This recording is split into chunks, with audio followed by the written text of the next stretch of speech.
In this first decade of its inception, YouTube has grown immensely, becoming one of the largest sites on the internet, with gaming as one of its greatest successes.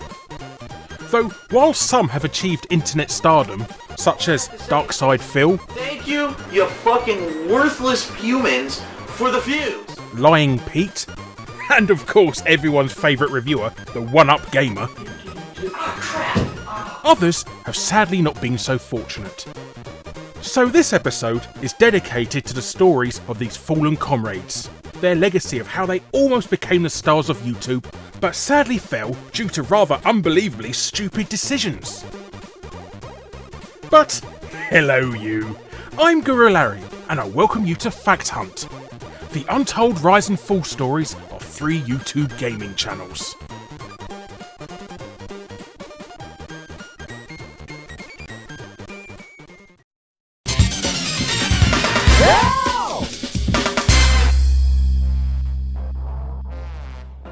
We'll start this episode off with one of YouTube's most controversial gaming figures from its early days, Christopher Michael Balls, aka the Irate Gamer. Now, Chris started out like a lot of channels back then. He was a fan of a lot of the early angry reviewers, such as rmake21 and Play It Bogart, so influenced by those kind of content makers, notably one in particular, he decided to throw his hat into the 2007 tsunami of convulsed critics about to flood the website. Was he any good? Well, he wasn't the best, let's put it at that. Often criticised for his terrible research, irrelevant references, and hilariously incorrect pronunciations of practically everything that came out of his gob.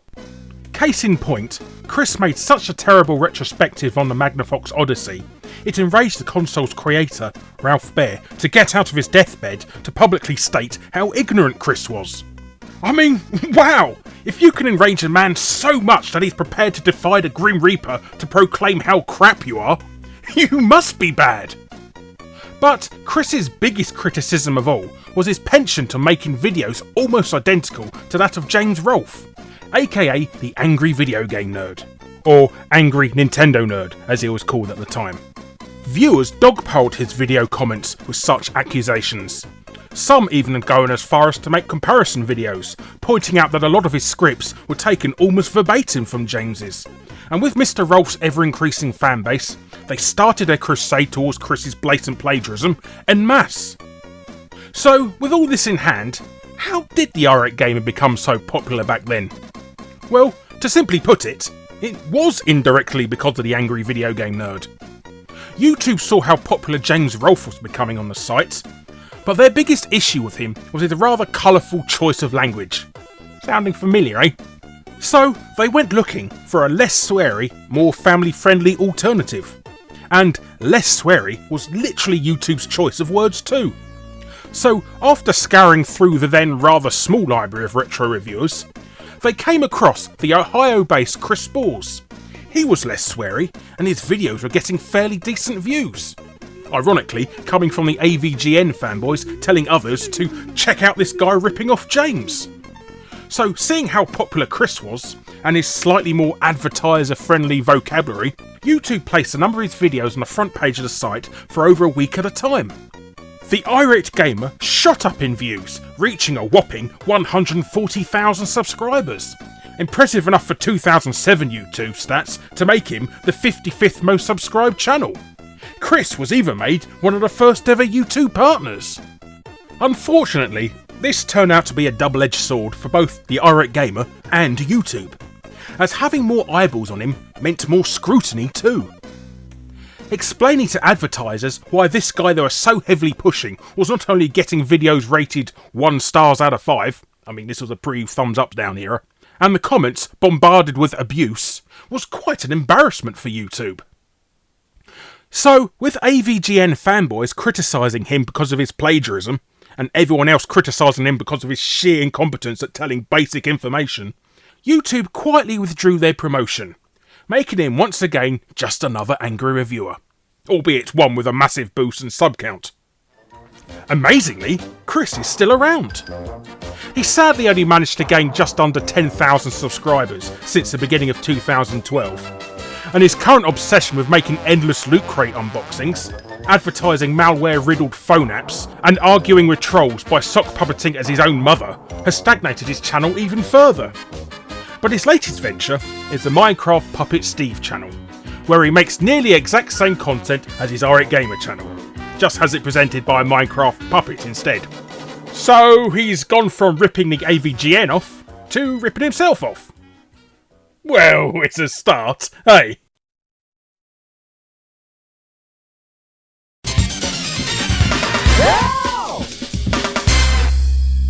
Our next story has become quite relevant again as of late, especially in lieu of the recent YouTube policy of demonetising some of the more drama-related content on the site.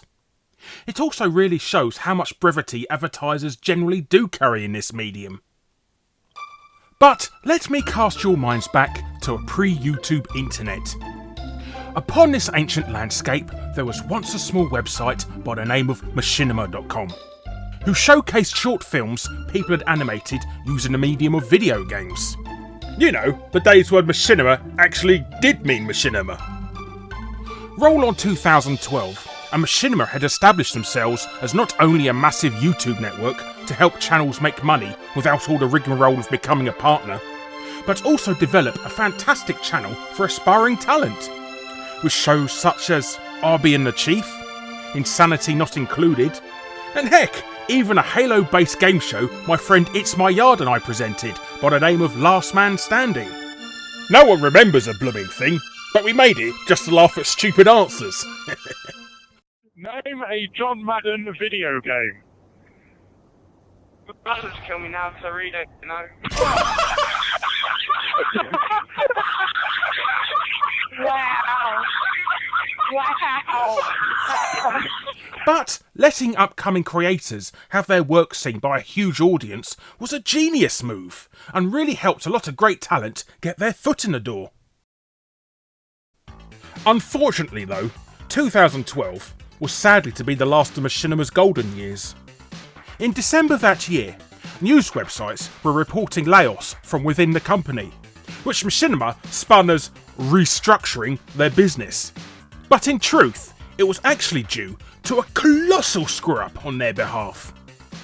For those of you who don't know, YouTube networks not only partner smaller channels into their fold, but also acquire sponsorship deals from major companies to increase everyone's revenue from the basic ads YouTube themselves provide.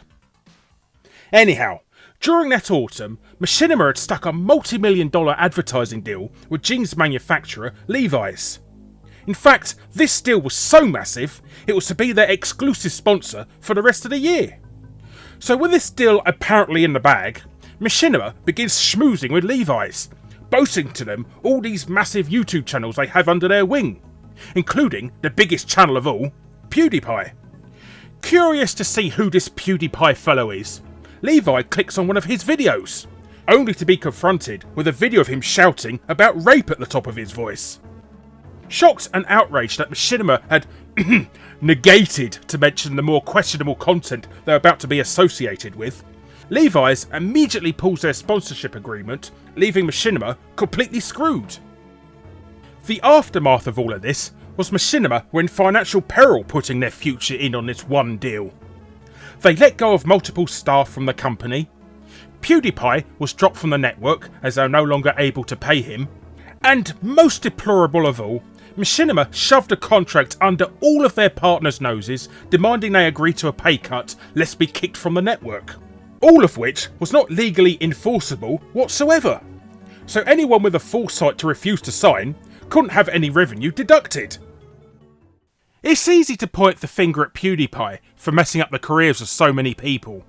But in all honesty, he didn't really do anything wrong. I mean, he was just being himself and was completely unaware of the proceedings, let alone have any vindictiveness towards anyone. The fault entirely lies with Machinima's incompetent business sense of putting all their eggs in one basket, and more so for not being more forthcoming with the content some of their channels produce, which is really where the whole advertiser-friendly debate we're having now stems from. Now, I know what you're going to say. A channel with 12 million subscribers is barely fallen. But Machinima's closure of several other channels and further redundancies in 2015, combined with the absolute toilet they pump out now as compared to their glory days, really does show they're a shadow of their former selves. And their abysmal views to subs ratio proves it. But still, they got dark side Phil, so they can't be doing all wrong. All I have to really say is fuck you, Machinima, because you pissed me off.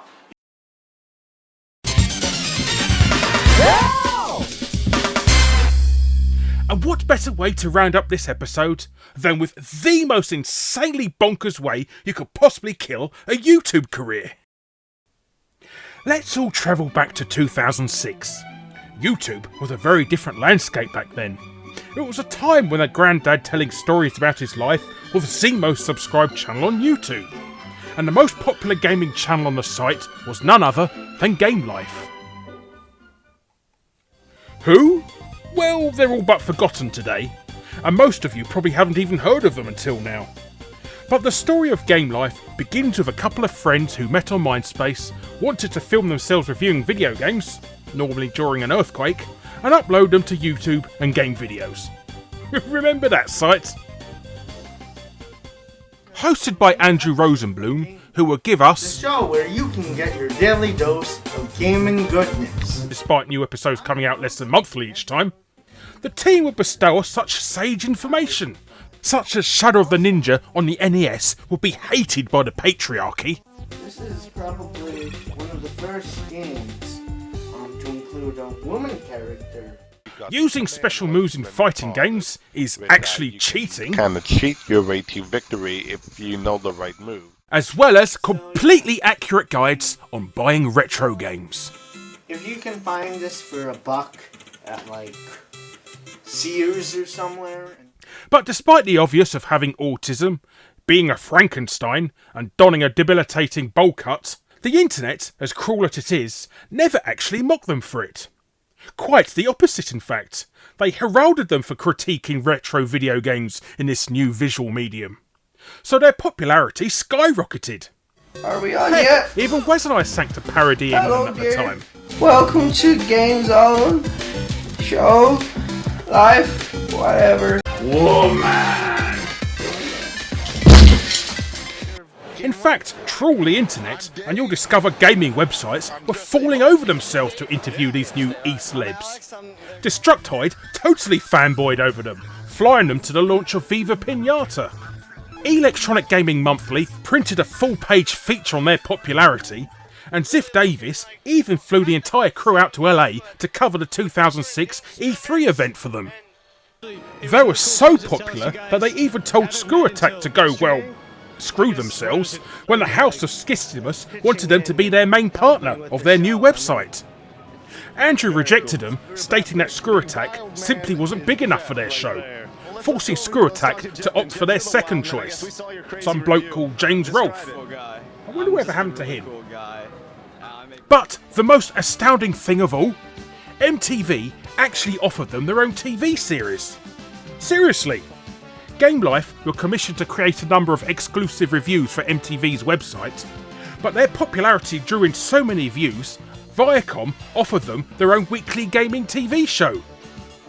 So, with all this universal attention, praise, and a guaranteed ticket to television stardom, the future looked very rosy for Gamelife. I would say that we are definitely going to be dishing out episode after episode, and who knows where we will be in 1 year from now. Midday, a part-time Boston University student is being held on bail, accused of making a death threat against a woman he once dated. Andrew Rosenblum threatened to carry out a massacre similar to Virginia Tech at her school. News Center 5's Steve Lacey reports now from Roxbury District Court. Steve? On April 17th, 2007, after a heated argument with his ex-girlfriend, Andrew rang her later that day, threatening to go to her university and shoot her, her best friend, and everyone she ever cared about. The day after the Virginia Tech shootings. Given the brevity of what took place the previous day, law enforcement didn't take this altercation lightly. Andrew was immediately arrested and spent the next week in jail awaiting court. His arrest became headline news on a number of major gaming websites. Literally every connection they had built up in the intervening months disowned them. Even their beloved Destructoid turned on them. Thanks to an anonymous tip. But the ultimate slap in the face came from MTV, whom literally wrote to every single website carrying the story and dismissing any association they ever had with Rosenblum and Gamelife, leaving their promised TV show and future careers completely decimated. So, what happened to the team after the collapse of Gamelife? Well, the court slapped an ankle bracelet on Andrew and curfewed him to his home for 2 years. Dave and Melissa tried to form another gaming show in the form of Dave's World, which never gained traction due to the stigmata of Gamelife and ended after 2 episodes. And Alex sadly passed away after succumbing to third-degree bowl cuts. In fact, the only person to have any internet presence in this day and age was the fired Jeff Mendocino, who is now a pro Street Fighter and Killer Instincts tournament player. In hindsight, Andrew became one of the first examples of gaining the infamous YouTube ego. Even with his only 200 subscribers, he was stabbing friends in the back, treating people like dirt for simply not being as popular as him, and just having the arrogance of assuming he could say whatever he wanted to whomever he wanted. It's a trait we unfortunately see all too often on YouTube nowadays. Gamelife may have been the first, but they're certainly not the last. Oh, and in case you're wondering, who were the first ever YouTubers to get their own gaming TV show? I'm sorry, mates. I have absolutely no idea. Hello, you.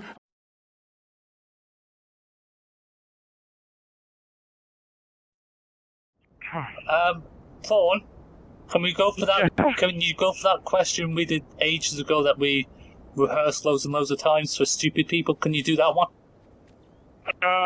Yes. Okay. Well, that's not. Yeah, just do it. Okay. Recon, what does the A button do in NBA Jam? I'm going to say jump. Yeah, no, you're killing. I failed. The answer is simple. Well, what do you say if you don't know the answer to something? I just guessed. All right. Well, This is a fail show. forget it. Everybody's dead. Forget it. Forget it, Fawn.